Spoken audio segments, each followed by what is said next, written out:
Hey friends, thank you for joining with me. இன்னைக்கு நம்ம non veg meal தான் பார்க்க போகிறோம். ஃபஸ்ட்டு நம்ம ஆட்டுக்கறி ரசம் எப்படி வைக்குதுன்னு பார்க்கலாம். அதுக்கு தேவையான பொருள் நான் ஆல்ரெடி ஆட்டுக்கறி வேக வச்சு எடுத்து வச்சுருக்கேன். 2 தக்காளி, 1 வெங்காயம், 1 பச்சை மிளகாய், கொஞ்சமாக கருவேப்பிலை, இஞ்சி பூண்டு பேஸ்ட்டு, பெப்பர், மட்டன் மசாலா, ஜீரகப்பொடி, வெந்தயம், எல்லா ஸ்பைசஸும் எடுத்துக்கலாம். பட்டை, கிராம்பு, லவங்கம், தேவையான அளவு உப்பு, எண்ணெய், தண்ணி. வாங்க எப்படி செய்யலான்னு பார்க்கலாம். கடாயில் 2லேருந்து 3 டேபிள் ஸ்பூன் எண்ணெய் ஊற்றிப்போம். இதில் இப்போ நம்ம ஸ்பைசஸ்லாம் போட்டு நல்லா வதக்கிக்கலாம். இப்போ இது கூட ஜீரகப்பொடியும் வெந்தயம் போட்டு நல்லா வதக்கிக்கலாம். இதில் இதோட பச்சை வாசனை போனதுக்கப்புறம் நம்ம வெட்டி வச்சுருக்க வெங்காயம், பச்சை மிளகாய், கருவேப்பிலை போட்டு நல்லா வதக்கிக்கலாம்.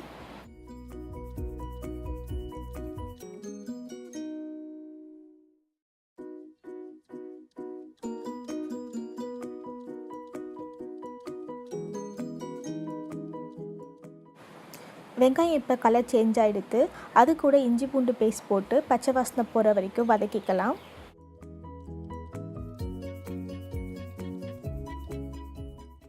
இப்போ இது கூட நறுக்கி வச்சுருக்கிற தக்காளியும் போட்டு தக்காளி நல்லா மசிகிற வரைக்கும் நம்ம வதக்கிக்கலாம். நான் இப்போ ஃபஸ்ட்டு மூடி போட்டு கொஞ்சம் நேரம் வேக வைக்க போகிறேன். கொஞ்ச நேரம் வெந்ததுக்கப்புறம் பாருங்கள், இப்போ தக்காளி நல்லா மசிஞ்சிடுச்சு.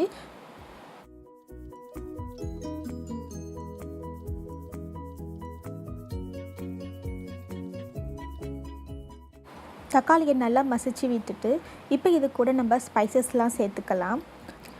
1/4 டீஸ்பூன் மஞ்சள்தூள், 1 டேபிள் ஸ்பூன் மட்டன் பொடி, 1 டேபிள் ஸ்பூன் பெப்பர். இதை போட்டுட்டு நல்லா வதக்கிக்கலாம்.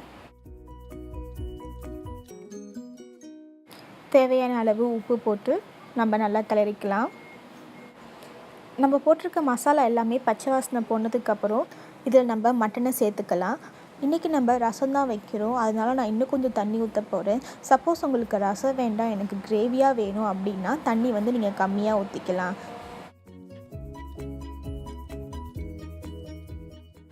இப்போது இந்த ஸ்டேஜில் நீங்கள் காரமும் உப்பும் பார்த்துக்கோங்க. எனக்கு காரம் கொஞ்சம் கம்மியாக இருக்கிறதுனால நான் இன்னும் கொஞ்சம் தனி மிளகாத்தூள் போட்டுக்கிறேன். இது ஃபுல்லாகவே ஆப்ஷன் தான். நீங்கள் காரம் கம்மியாக சாப்பிட்றதுனா இது போடவே தேவையில்லை. இதுக்கப்புறம் இதை ஒரு 10லேருந்து 1/4 மணி நேரம் நம்ம கொதிக்க விடலாம். கொதிக்க வச்சு இறக்கிடலாம். நம்மளோட ஆட்டுக்கால் ரசம் ரெடி.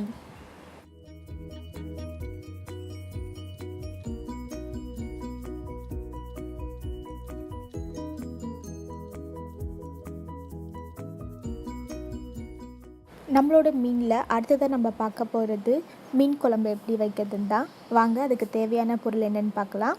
ஒரு எலுமிச்சை பழம் சைஸ்க்கு புளி ஊற வச்சுருக்கேன். 1 வெங்காயம், ஒரு 4-5 பல் பூண்டு, பச்சை மிளகாய், கருவேப்பிலை, தனி மிளகாய்த்தூள், சாம்பார் பொடி, வெந்தயம், மஞ்சத்தூள், தக்காளி, தேவையான அளவு உப்பு, எண்ணெய். வாங்க எப்படி செய்யலான்னு பார்க்கலாம். கடாயில் 2 டேபிள் ஸ்பூன் எண்ணெய் ஊற்றிட்டு அதில் வெந்தயம் போட்டு வதக்கிக்கலாம். வெந்தயம் வதங்கினோடனே வெங்காயம், பச்சை மிளகாய், கருவேப்பிலை, பூண்டு எல்லாமே போட்டு நல்லா வதக்கிக்கலாம். இது நல்லா கோல்டன் ப்ரௌன் ஆகிற வரைக்கும் வெயிட் பண்ணுவோம்.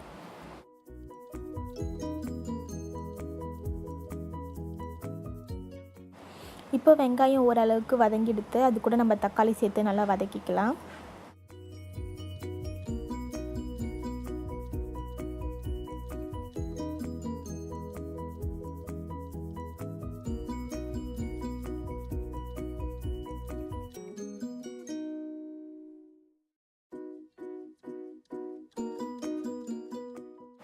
தக்காளி லைட்டாக வதங்கினோடனே அது கூட நம்ம ஸ்பைசஸ் சேர்த்துக்கலாம்.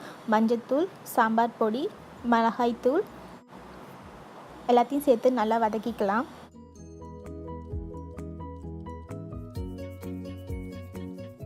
இது கூட தேவையான அளவு உப்பு சேர்த்துப்போம். நம்ம மசாலாவோட பச்சை வாசனைலாம் போயிடுத்து. இப்போ அது கூட நம்ம புளி சேர்த்துக்கலாம்.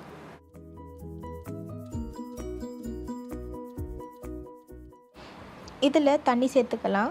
தண்ணி சேர்த்துட்டு இது நல்லா கொதிக்கிற வரைக்கும் வெயிட் பண்ணுவோம். இப்போது குழம்பு ஒரு 10 நிமிஷம் கொதித்த உடனே கெட்டியாகிடுது. இப்போ நம்ம அது கூட மீன் சேர்த்துக்கலாம். மீன் சேர்த்து ஒரு 5 நிமிஷம் வேக வச்சா போதும், ரொம்ப நேரம் வேக வைக்க வேண்டாம்.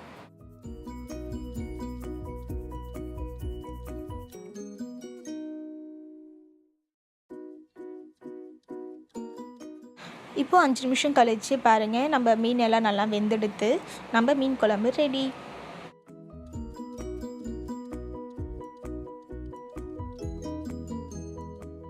நம்ம மீன் வறுத்து எடுத்துக்கலாம்.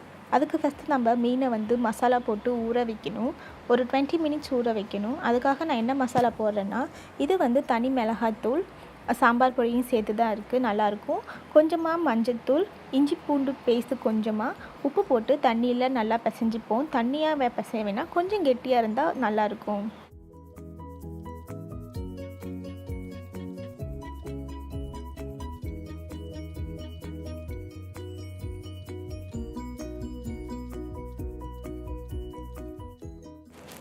இந்தளவுக்கு கெட்டியாக இருந்தால் போதும். இப்போ இது கூட நம்ம மீனை போட்டு புரட்டி நல்லா மசாலா உள்ளார போகிற மாதிரி நம்ம கோட் பண்ணி ஒரு 20 மினிட்ஸ் இதை வந்து எடுத்து தனியாக வச்சுடுவோம். அதுக்கப்புறமேட்டு நம்ம இதை பொரிக்கலாம்.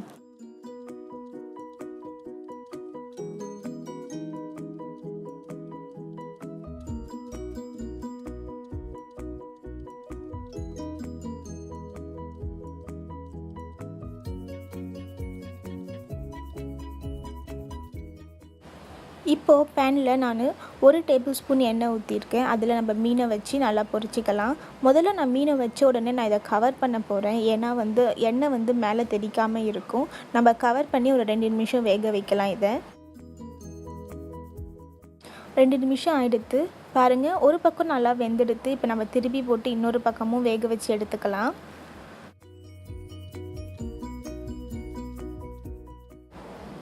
இப்போது நம்ம மீன் 2 பக்கமே நல்லா வெந்தெடுத்து பாருங்கள், ரொம்ப சுவையாக இருக்கும். பார்க்கும்போதே சாப்பிடணுன்னு தோணுது. பட் நம்மளுக்கு இன்னொரு ரெசிபியும் இருக்குது. வாங்க அது எப்படி செய்யலான்னு பார்க்கலாம். இப்போ அடுத்தது மசாலா எக் பண்ண போகிறோம்.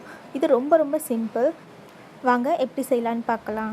ஒரு கடாயில் நான் 2 டீஸ்பூன் எண்ணெய் ஊற்றிருக்கேன். அதில் மஞ்சள்தூள், கொஞ்சமாக கரம் மசாலா, பிஞ்ச் சால்ட் போட்டுப்போம். இது நல்லா வதக்கிக்கலாம்.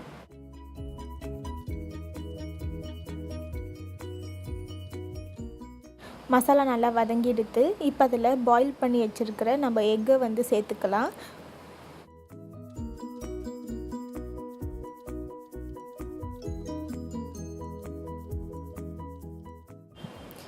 இப்போ இதை ஒரு 2 நிமிஷம் ஒரு பக்கம் வேக வச்சு எடுத்துக்கலாம். ஒரு சைடு நல்லா வெந்ததுக்கு அப்புறமேட்டு நம்ம திருப்பி போட்டு அந்த சைடும் வந்து இன்னொரு 2 நிமிஷம் வேக வச்சு நம்ம எடுத்துக்கலாம். நம்ம எக்கை 2 பக்கமும் நல்லா வேக வச்சு எடுத்துக்கலாம். அவ்வளவுதான், நம்ம மசாலா எக் ரெடி ஆகிடுது. உங்கள் வீட்டையும் இந்த எல்லா டிஷ்ஷையும் செஞ்சு பாருங்கள். உங்களுக்கு எப்படி வந்துச்சுன்னு என்னோடய கமெண்ட் பாக்ஸில் சொல்லுங்கள். இந்த வீடியோ உங்களுக்கு பிடிச்சிருந்தா மறக்காமல் லைக் பண்ணுங்கள், ஷேர் பண்ணுங்கள், என்னோடய சேனலை சப்ஸ்கிரைப் பண்ணுங்கள். தேங்க்யூ ஃபார் வாட்சிங்.